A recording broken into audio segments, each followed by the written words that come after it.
किनगाव चट्टू येथे गणरायाच्या आगमनानंतर वाजत गाजत येणाऱ्या गौरी वातावरण भारावून टाकतात। 10 सप्टेंबर मंगळवारी विघ्नहर्ता गणरायाच्या नंतर मंगळवारी मंगलमय वातावरणात सोनपावलांनी गौरीचे आगमन झालं।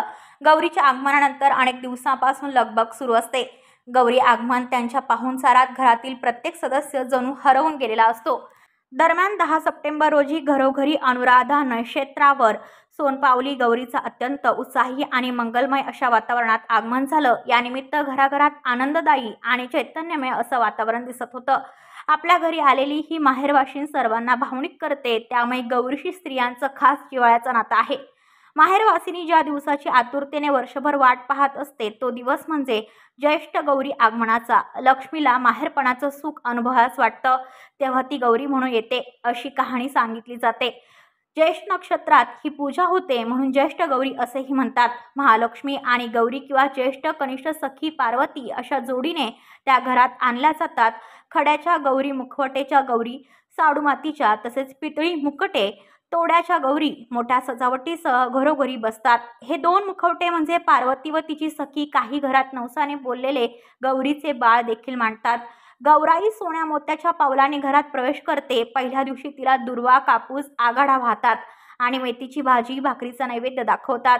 दुसऱ्या दिवशी तिला पान फुलाची आरस करतात, शेवंतीची वेणी माळतात, हार, चाफ्यांचे फूल, केवड्याचं पान वाहतात।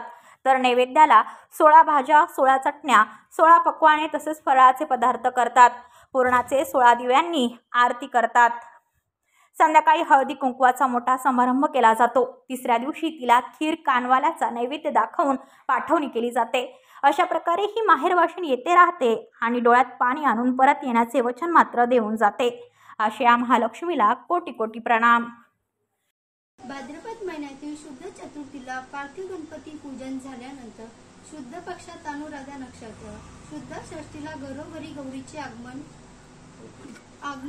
होते। प्रत्येक भागात कुटुंबात आपापल्या प्रथेप्रमाणे व रीतीप्रमाणे मांडणी, पूजन, नैवेद्य केले जातात। आगमन, पूजन, विसर्जनासह 3 दिवसाचा चालणारा कार्यक्रम। महिलांसाठी हे 3 दिवस आनंदाचे, उत्साहाचे असतात। शेवटच्या दिवशी हळदी कुंकाचा कार्यक्रम असतो। त्याच्यामध्ये महिला आपल्या विचाराची देवाणघेवाण करतात। Video reporter Keshav Satpute, KTV news, Buldhana. आपल्या परिसरातील बातम्या आमच्यापर्यंत पोहोचवण्यासाठी स्क्रीनवर दिलेल्या क्रमांकावर संपर्क साधू शकता। दूरध्वनी क्रमांक 9833235011। त्याचप्रमाणे अधिक माहितीसाठी स्क्रीनवर दिलेल्या KTV न्यूजच्या ईमेल ID वर देखील संपर्क करता येईल।